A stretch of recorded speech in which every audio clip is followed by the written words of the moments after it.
What's up, guys? Mason the Brock Henderson here, and this is Spider-Man No Way Home.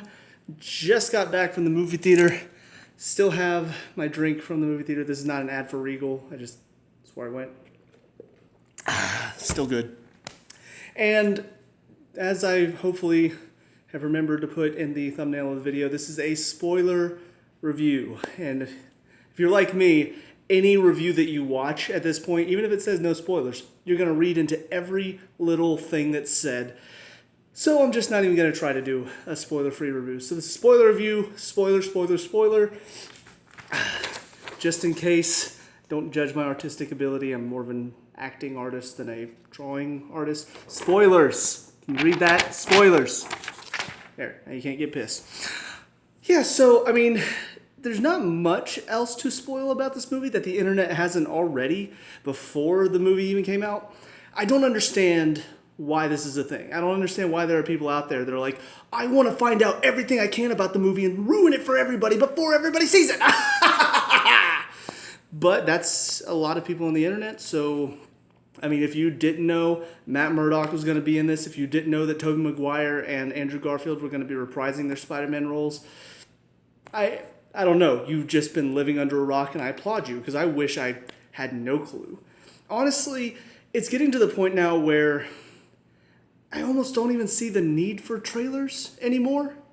You know, like, I get the fact that you want to give some sort of like, ooh, here's what the movie's about. But could you imagine if you had no clue what this movie was about going into it? Could you imagine if you just went in going, all right, so another Spider-Man movie, what's this about?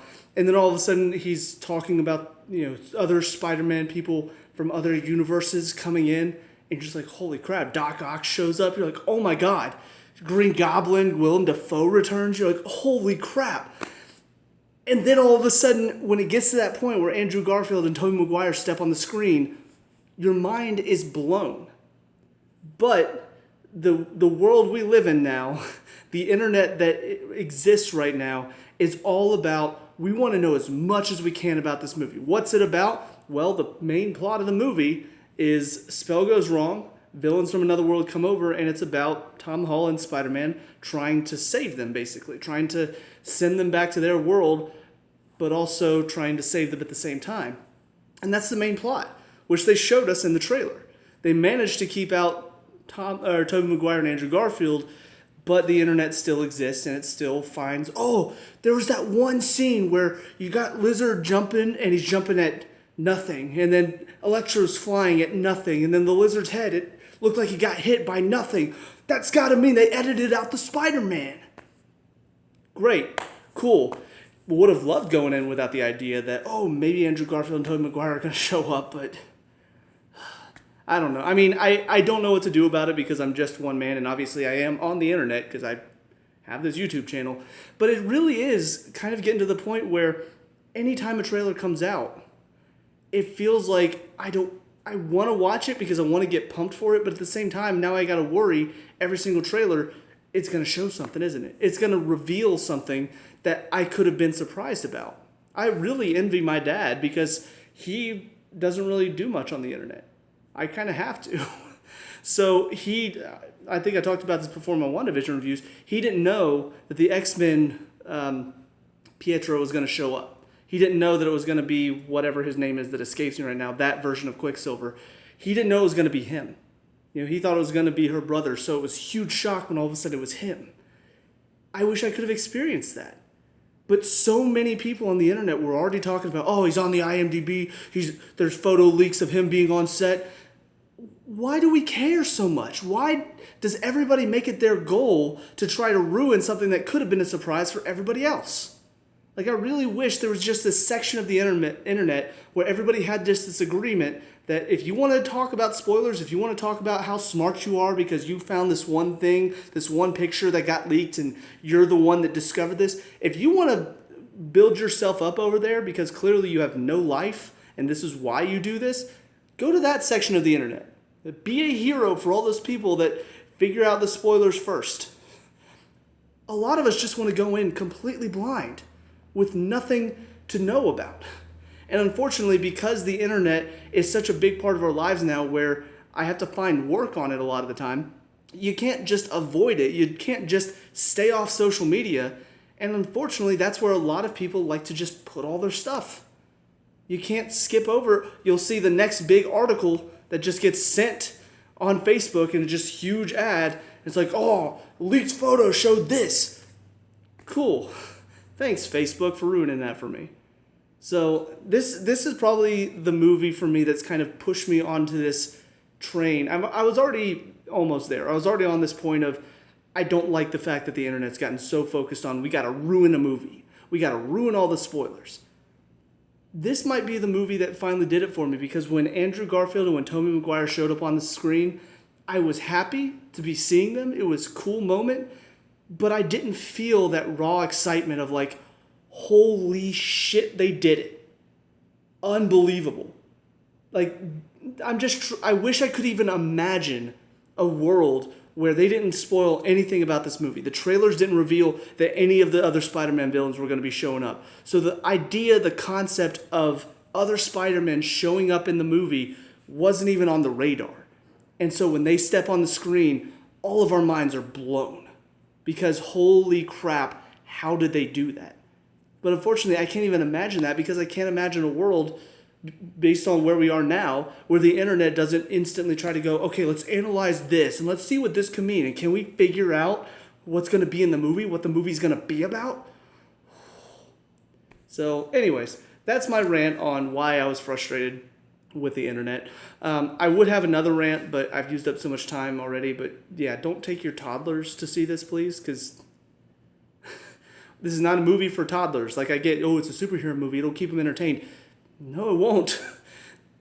It will not. MCU movies are not for toddlers. Maybe your kids if they're well behaved, but good God, a lot of us want to watch the movie and your screaming kid is... Won't go into rant on that one too much, but let's talk about the movie.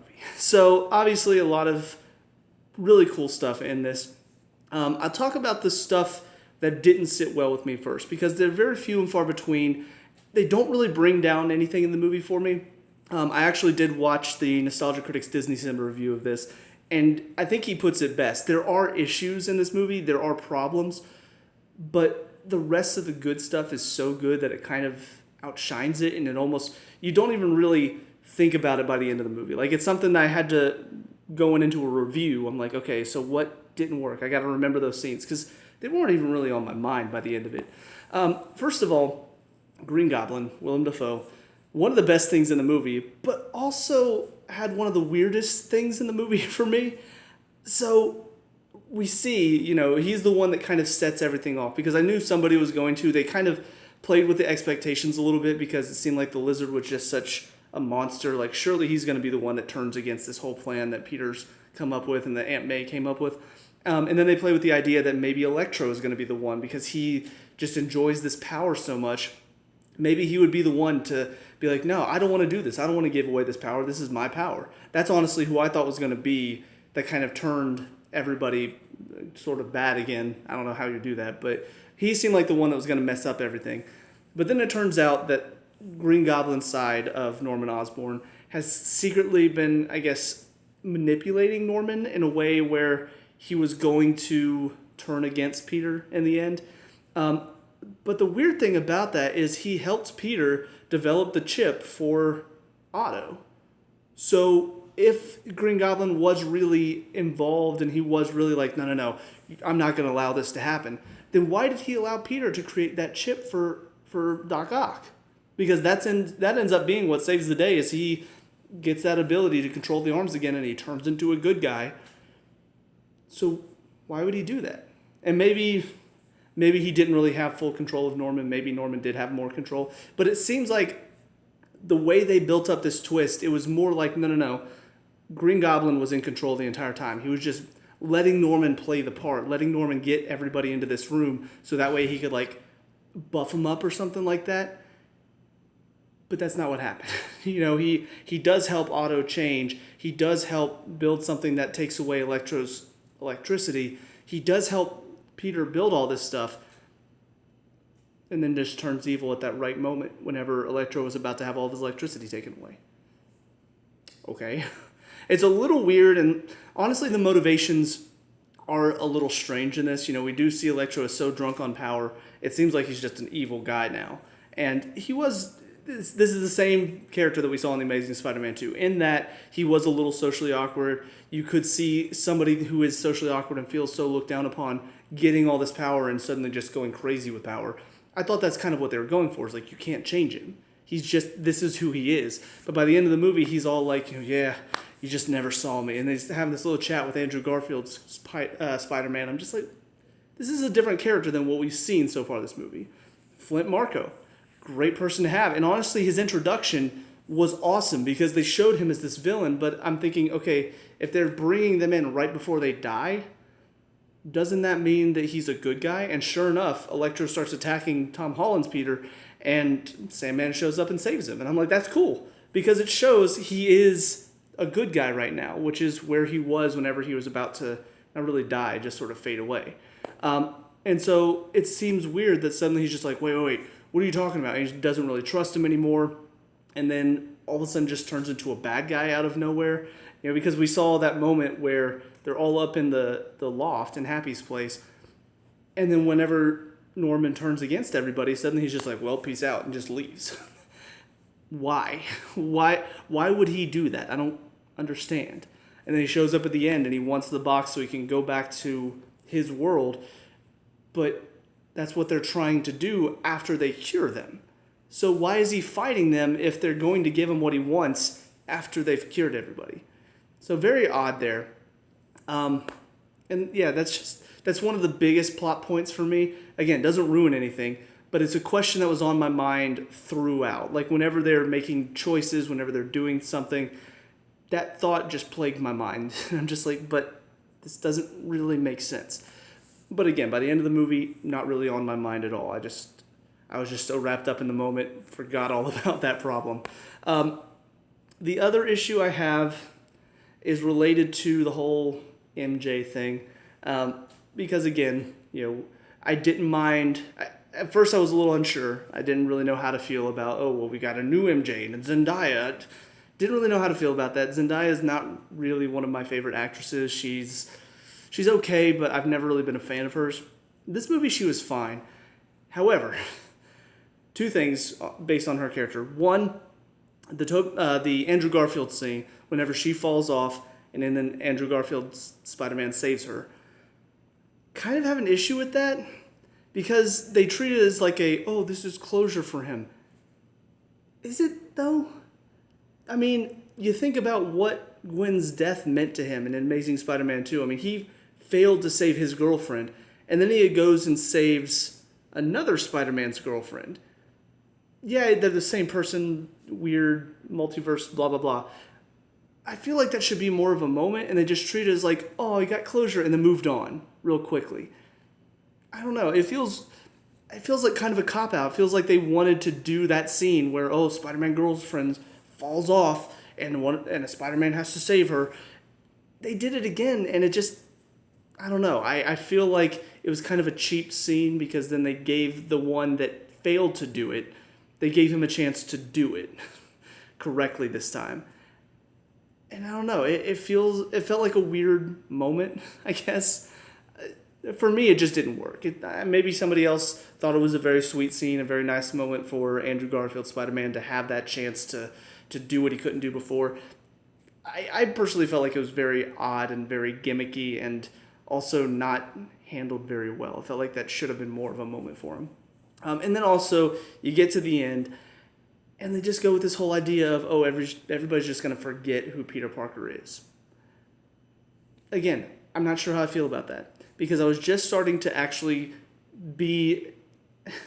have an emotion when it comes to Zendaya's MJ and Tom Holland's Peter.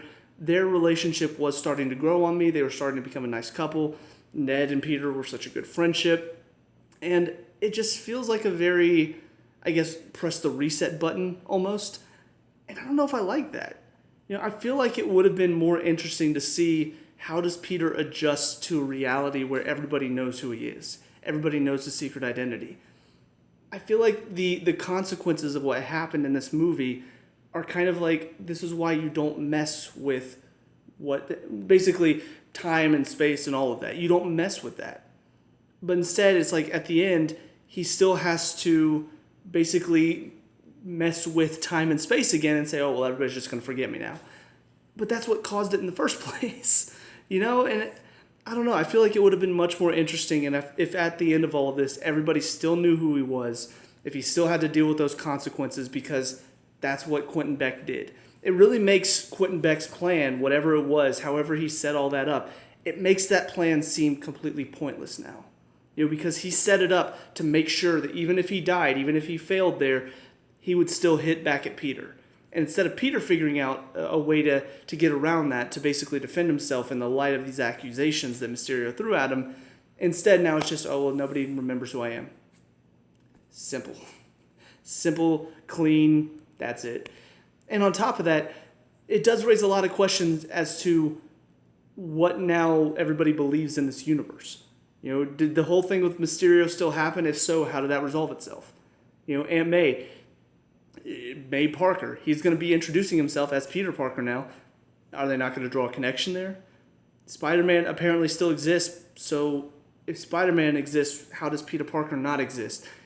There's a lot of questions that this raises that I feel like they're just sort of going to blow over and be like, magic, wagics, timey-wimey, all that stuff. And I feel like it's a little bit more important than just brushing it aside and saying, whatever, well, you can think about that for yourself. You can think about, have all these theories about why he doesn't exist and how in this universe, how he doesn't exist but Spider-Man does and what the story is now. I personally feel like it's a little bit of a simple ending to what was a very massive and very interesting film. It's just like, we'll just have everybody forget him. It's fine. So, with all that being said, though, that's pretty much all the bad stuff that I can think of right now. There weren't really any other issues I had. The good stuff is pretty much everything else in the movie. And like I said, it's so good that I kind of just shrug it off and say, it's fine. The rest of the stuff, it's frustrating. It's a little simple. It's a little too clean, a little too, we'll just fix it with a spell. The good stuff is just so good, though, that I don't care. Because seeing all of this put together and brought together in this awesome film, it made it worth it. It made sitting through some of the more sloggy moments. It made sitting through, honestly, the first two Spider-Man films, because they could be a little janky at times, a little kind of like you're just using Iron Man as training wheels. This feels like what it's been building to. This feels like, it's kind of his origin story. He is now just going to be Spider-Man, and that's him. This is how he got to that point where he's just your friendly neighborhood Spider-Man, and that's what he's going to be. And it was a great send-off for a lot of these characters that we've seen before. Bringing in these villains that were not necessarily bad people, but just stuck in bad situations, was pretty interesting. It was interesting to see them interact off each other, interesting to see them interact with a different Spider-Man as well, even though it's a villain, or their villain that they've faced before. And now they're getting to experience a different version of him that's more interested in trying to fix them. I like that. It's a very interesting, complex story. The other Spider-Man coming in, it was fun to see all three of them interacting.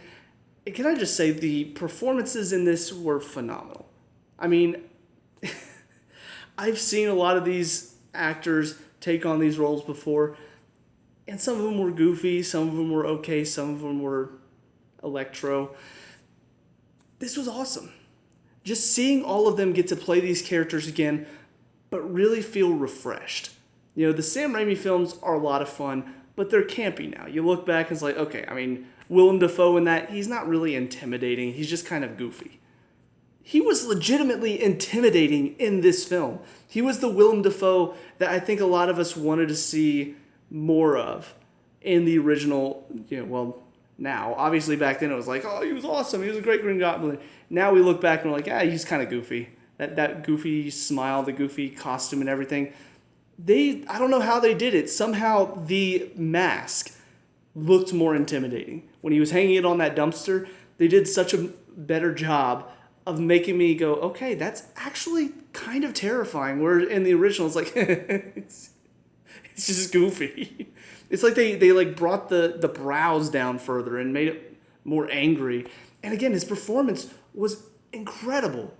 Just watching him take on this persona of being this frail old man who's been trapped inside of his own mind and just be Norman Osborn for a little bit was really heartbreaking at first. And then when he makes the switch, God, the voice, it was just like how it was before, but something about the way that he just really, I don't know, the way he morphed his face to really feel legitimately scary. It's something we didn't get a whole lot of in the original. In the original, it was more just he's behind the mask and that's it. Here we actually get to see his face more often when he's the Green Goblin. Oh, it was so good. Like, I cannot gush over how good Willem Dafoe was in this movie enough. I think the best example I can think of is when they're fighting in the hallway after everything that happened in Happy's apartment. And there's just this moment where Tom Holland's Peter like jumps on him and like wraps his legs around his neck and starts punching his face. It's just the look he gives him. Like, he punches him and he just gives him this, and he just smiles so wide, so creepy, and he keeps hitting him and he just keeps smiling, and I'm just freaking out because he's so terrifying now, and I don't remember him being this scary in the Raimi film. So to see him really get a chance to shine and not have to hide behind a mask the entire film was awesome. Giving Alfred Molina a chance to come back as Otto Octavius, and again, he's a very sympathetic villain, that like he was in the Raimi film, so we get to see that kind of duality, and when they fix him, it's a nice moment because you feel like he really is just relieved not to have the voices in his head anymore. Flint Marko, again, I had issues with him turning back and forth, like, oh, I don't trust you anymore, but then having a moment where it's like, okay, fine, we'll work together. But seeing him get to change back after everything, that look on his face when he sees his hand reforming into his hand, so good. Electro, probably the weakest one for me. Okay, no, I take that back. Because he actually was a good villain. His turn back was a little weird, though. Like I said, he just, suddenly he's not socially awkward anymore. Suddenly he's just like this, oh, okay, yeah. You know, I just, you always seem like you're such a caring guy and all of this. None of that, like, oh, thank you, Spider-Man. I really appreciate everything you've done for me. And all of that weird stuff we saw in Amazing Spider-Man 2. He's basically a different character now, which is fine. Like, I don't have an issue with the fact that they changed him. But again, he's not the same person that we saw before. The weakest one is the Lizard, and that's just because they didn't really give him a whole lot of time to shine. Like, he had his moments where he said some funny lines and stuff, but he was really the one with the least amount of character development, and then they changed him back just like they did in the first Amazing Spider-Man movie. So not a whole lot there. But yeah, all the performances in this were fantastic. And I mean, I've seen stuff like this before where it's people returning to roles that they've done before after a while. How many times has that gone wrong? How many times have people come in and it's just like, you know, they look tired. They look like they don't really want to be there. I think Harrison Ford's a good example. You know, Indiana Jones and the Crystal Skull. And when he returned as Han Solo in the newer Star Wars films, it just seems like those were roles that he didn't really want to go back to. You know, it seemed like roles that he's just kind of like, yeah, I'm done, guys. I don't want to go back and do this. But they give him a paycheck. He's like, all right, I'll do it. That didn't feel like this here. It felt like all of these guys are returning to these roles and like, cool, let's do it again. And it really feels like there's such passion and love put into these characters that even the actors felt. It felt like the actors love these characters so much that they're like, yeah, we'd love to come back and do another one. We'd love to come back and get to experience this again. And it felt like everybody was giving their A game because of that. And that's why, in my opinion, it's possible to do nostalgia. It's possible to do a return to characters correctly. And this is how you do it. You got to make sure that everybody involved is on board and wants to be involved and wants to give their A game. Because if not, it feels like a bunch of people just saying, all right, I'll return for a paycheck. And in my opinion, it's not good enough. And it never quite captures that same magic. There's so many moments that I felt like I was a little kid again. I grew up with the original Spider-Man films. I was a little bit older, but I was still kind of a kid when Amazing Spider-Man 1 and 2 came out. Getting to have that feeling again of looking at them and saying, holy crap, they're all back, was such an awesome feeling. So I'm glad we got to experience that. So the acting in this was phenomenal. The action was pretty good. There were a couple moments where it felt a little, I guess, wonky is the best word. Like, I don't know, the effects weren't terrible, but I've seen better in an MCU film. It felt like there were some moments where it didn't quite look real, and maybe they just couldn't get the budget for it. Maybe they spent so much money getting a lot of these big name actors back in that they were just like, we'll just skip on the budget's effects a little bit. But there were definitely some moments where I remember thinking, I've seen better in an MCU film. This seems a little weak. Let's see, what else? I think that's about it for the film, though. Like, it was just all around really good. The major plot points to talk about, though. First of all, talk about everything that happened with Doctor Strange, because it was a little weird to see Spider-Man and Doctor Strange fighting, but I like the fact that they really did bring a lot of interesting elements into it. You know, bringing Spider-Man into the mirror dimension, seeing them fight there. I don't know whether it's like, I guess the spider sense that's inside Spider-Man's body is what allowed him to, even though he got his, what's it? I forget the term, but the physical form, like the spiritual form knocked out of the physical form. But I guess his spider sense allowed him to continue to like move the box away because he was like, no, I'm not letting you keep it. I assume that's what that was. They never touched on it again, but that would be my thought as to why he was able to do that. But yeah, again, they don't really talk about it after that. But yeah, I liked a lot of the fight in that moment, and seeing him leave Doctor Strange there was probably the weird part of it for me. Because, again, the fighting was a lot of fun in the mirror dimension, but then when he leaves him there, I'm just like, it's a little weird. I mean, I get that you feel like he's going to stop you if you don't leave him there, but at the same time, you are also just leaving him there indefinitely, and you don't really know how to get back there. So that's weird. And also Ned being able to use a sling ring. That's something else that I forgot to talk about before. Yeah, I don't like that either. It's just, I know anybody has that ability to use magic. Some can use it more than others, as they showed in Doctor Strange. But yeah, just having Ned all of a sudden be like, I can use it. I'm just like, but why? Why can you use it? You need to explain that a bit more. Maybe they will. But for this movie, it felt kind of like an ass pull. You're just like, we'll just have Ned be able to use a sling ring, and that's how we move the plot forward in some of these situations. And then I guess the two other big talking points that a lot of people are going to focus on. First of all, Aunt May. A little sad to see her go, but at the same time, I'm just kind of like, okay, yeah, I can see what they were building towards. It's weird because I thought Tony was going to be the Uncle Ben in the story. But as it turns out, it's the Aunt May who's the Uncle Ben in this story. She even gives him the line right before she dies. She's like, with great power comes great responsibility. I'm really glad they didn't try to rework it like they did in Amazing Spider-Man. If you have the ability to do that, then you have the moral obligation to do those things. I don't remember how they had him put it, but it was really flubbed, in my opinion.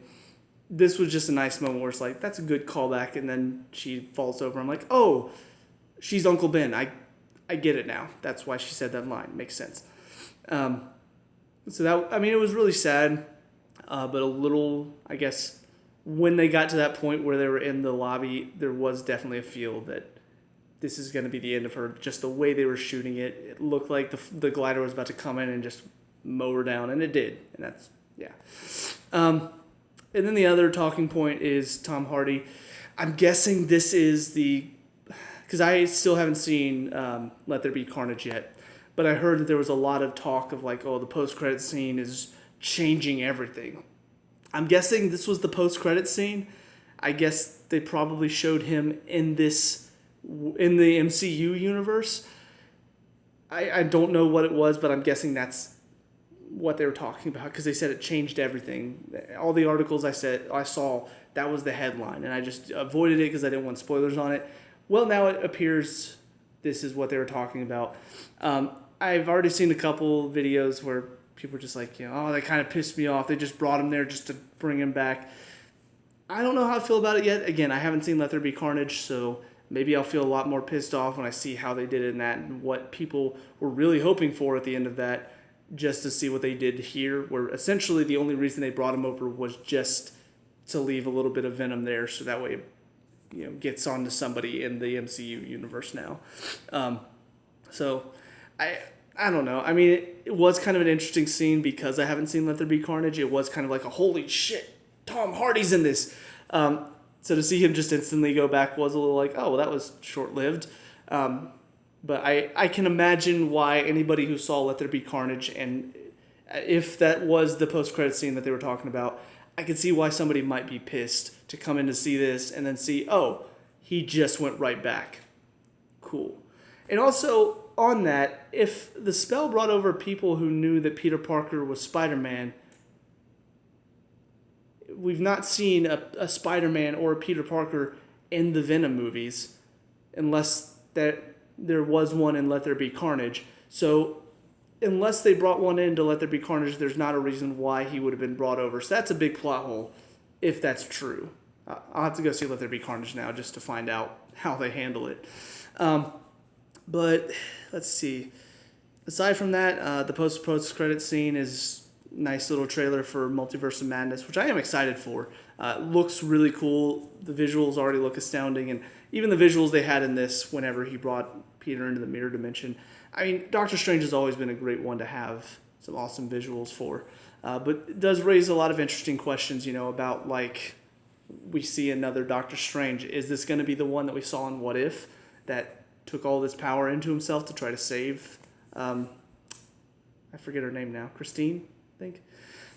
I don't know. Definitely raises a lot of questions, and I'm excited to see that one, but I just hope they don't spoil too much from that film because, I mean, just the title alone already spoiled that we were going to be getting a multiverse way back before Loki even happened, so you can't avoid the spoilers if you know the title of the movie already spoils something.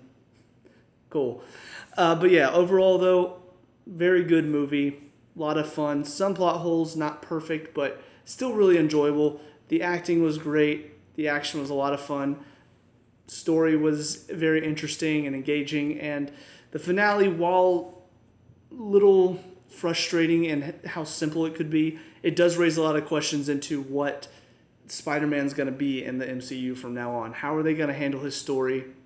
What are they going to do with him from here? The possibilities at this point are very endless. It kind of almost feels like spoilers for Final Fantasy VII Remake, if you haven't for some reason played it somehow. But just that idea of this really could go anywhere now. You don't know what's going to happen. It is kind of fun feeling because before you sort of have an idea of like, well, this is what's going to happen. Fate can't be changed. But by the end of it, you're like, well, maybe it can because it happened for all these villains. So maybe fate for Spider-Man and his friends, and maybe that will all change too. So anyways, with that being said, I know this was a bit of a long video, but I had a lot of thoughts, so I wanted to get them all out. But that's it for me. Let me know what you guys think down in the comment section below. What were your thoughts on the movie? Let me know. We can talk about and discuss all the good stuff. Leave a like and subscribe for future Marvel reviews, and I'll see you guys at the next one. Peace out.